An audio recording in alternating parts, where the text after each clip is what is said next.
Hello and welcome to this channel.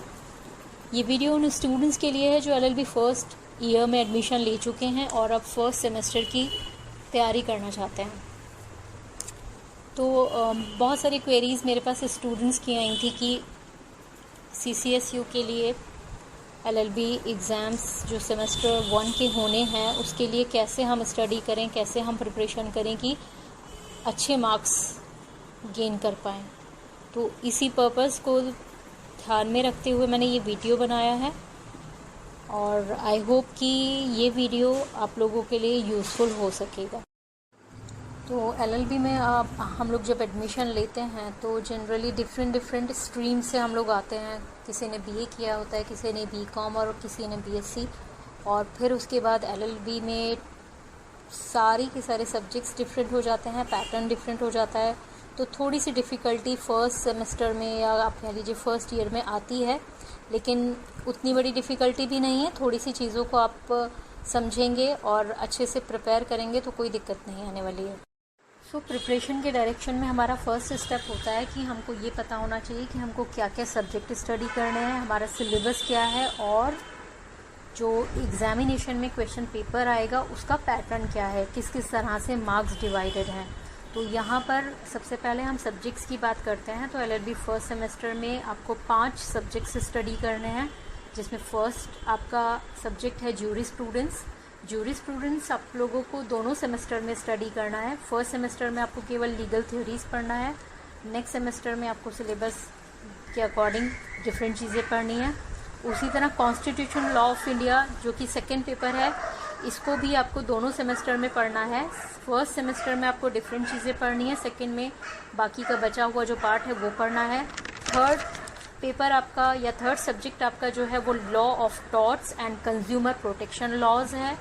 Fourth paper आपका law of crimes है, जिसमें IPC यानी इंडियन पिनल कोड को आपको स्टडी करना है।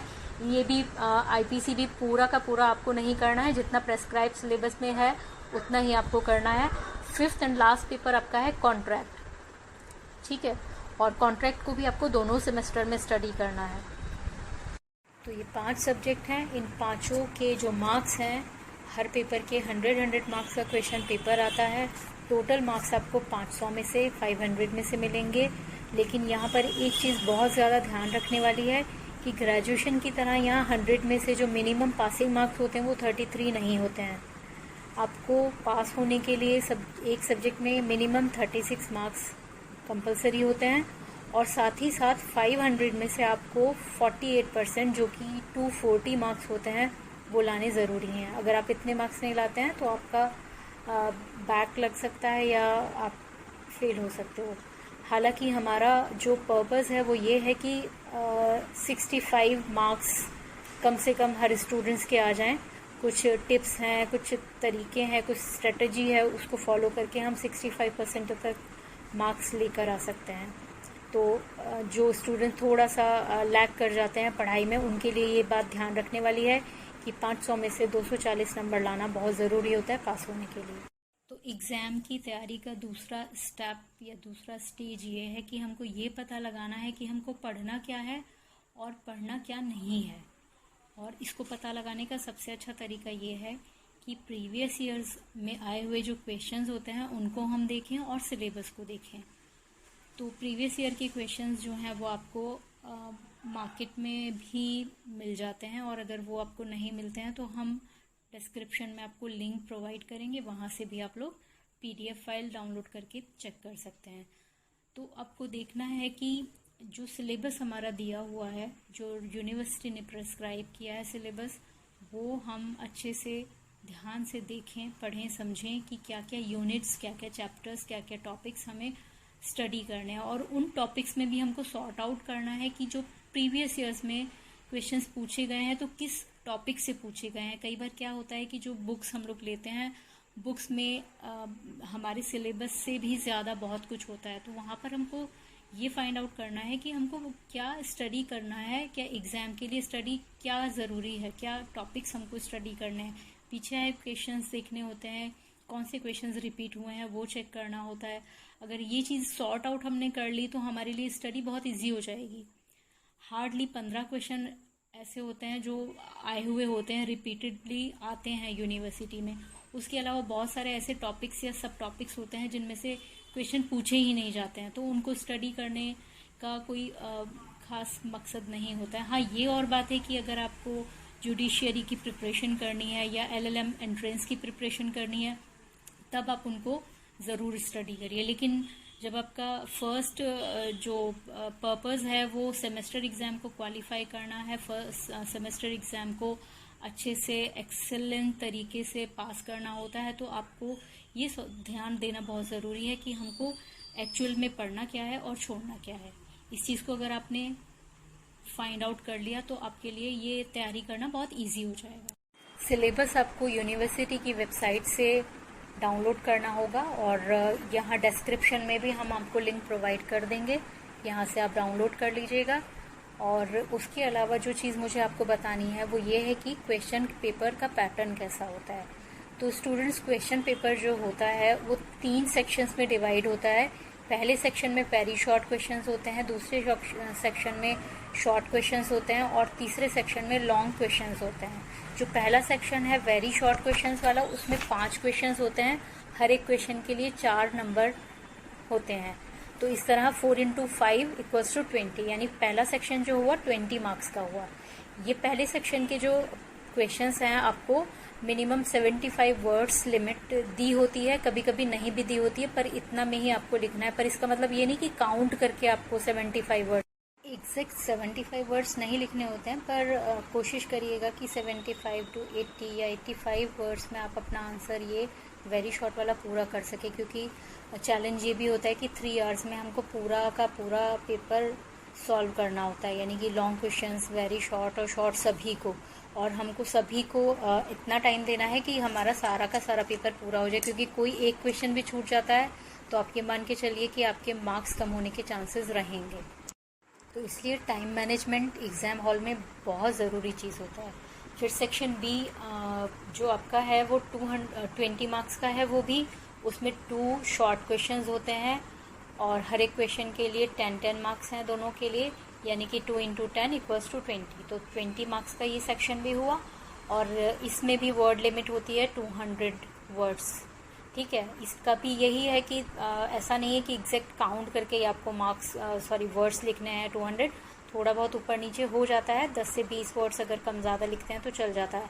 मेन कंसर्न जो है वो ये ध्यान रखना है कि हम उतने समय में अपना पूरा क्वेश्चन कर पा रहे हैं कि नहीं, तो आपको टाइम मैनेज करके चलना ज़रूरी है। सेक्शन सी जो है वो 60 मार्क्स का है, इसमें 3 लॉन्ग क्वेश्चन होते हैं 20 मार्क्स के। सेक्शन सी के लिए कोई वर्ड लिमिट सेट नहीं की गई है, इसमें आप अपने अकॉर्डिंग आंसर लिख सकते हैं। डिटेल्ड आंसर मांगे गए हैं तो ऑब्वियस सी बात है कि 6 पेजेस में कम से कम या 7 पेजेस में कम से कम आप एक आंसर लिखें। लेकिन इसमें ध्यान रखने वाली बात यह है कि पेजेस के चक्कर में ऐसा ना हो कि कोई क्वेश्चन मिस हो जाए, छूट जाए। आपको सारा टाइम एक ही क्वेश्चन पर नहीं लगा देना है, आपको मैनेज करके चलना है कि आपकी जो स्पीड है, राइटिंग स्पीड है, उसके अकॉर्डिंग आप 3 घंटे में पूरा पेपर सॉल्व कर सको। जब आप प्रिपरेशन करते हो तो राइटिंग करके भी आपको देखना ज़रूरी है कि आप 3 घंटे में वो पूरा पेपर सॉल्व कर पा रहे हो कि नहीं। अगर आपकी स्पीड स्लो है तो आपको स्पीड को इम्प्रूव करना पड़ेगा।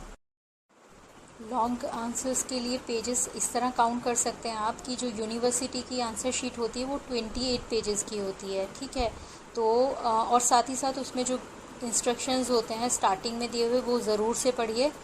जो वेरी शॉर्ट आंसर्स होते हैं उसके लिए यूनिवर्सिटी इंस्ट्रक्ट करती है आपको कि एक पेज पर एक क्वेश्चन लिख दीजिए। 75 वर्ड्स का होता है तो वो आधे पेज पे आ जाता है, उसके बाद जो बाकी पेज बचा हुआ है उसको छोड़ दीजिए। नेक्स्ट क्वेश्चन नेक्स्ट पेज से स्टार्ट करिए। हर नया क्वेश्चन स्टार्ट करने के लिए नेक्स्ट पेज यूज़ करिए।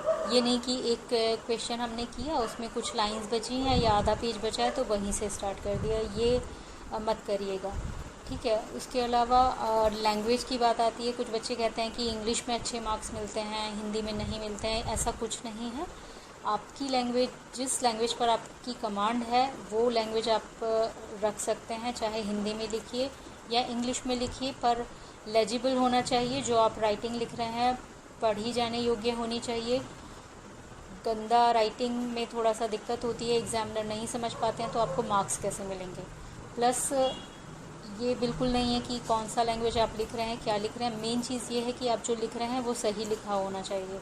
ये नहीं है कि क्वेश्चन पूछा गया है ए के बारे में और आप आंसर दे रहे हैं जेड के बारे में, तो एग्जामिनर समझ जाते हैं कि आप क्या लिख रहे हैं। तो इसलिए कोशिश करिएगा कि टू द पॉइंट आंसर्स लिखें। अपने आंसर्स को इम्पैक्टफुल बनाने के लिए आप ग्राफ बना सकते हैं। अपने आंसर का सिनॉप्सिस पहले से लिखकर तैयार कर सकते हैं। क्वेश्चन का आंसर लिखने से पहले सिनॉप्सिस लिखिए अच्छे से और फिर उसके बाद आंसर लिखना स्टार्ट करिए। ये सारी चीज़ें आपको अच्छे मार्क्स दिलाने में हेल्पफुल होंगी। इसके अलावा कोशिश ये करिएगा कि 3 घंटे के अंदर पूरा पेपर आप कर पाएँ। कोई भी क्वेश्चन छोटा या बड़ा कैसे भी छूटना नहीं चाहिए। पूरा क्वेश्चन करना एक बहुत मस्ट चीज़ है, क्योंकि कोई भी क्वेश्चन अगर छूट जाता है तो उतने मार्क्स तो आपके ख़त्म हो जाते हैं। इसलिए प्रैक्टिस ये करिए कि 3 घंटे के अंदर आप उस पेपर को सॉल्व कर पाएँ। तो इस वीडियो में इतना ही। नेक्स्ट वीडियोज़ में हम लोग सिलेबस स्टडी करेंगे और डिफरेंट सब्जेक्ट के जो भी टॉपिक्स हैं उनको स्टडी करेंगे। आई होप कि ये वीडियो आपके लिए हेल्पफुल रहेगा। So students, that's all for now. मिलते हैं अपने नेक्स्ट वीडियोज़ में नई चीज़ें सीखने के लिए। तब तक के लिए गुड बाय, टेक केयर।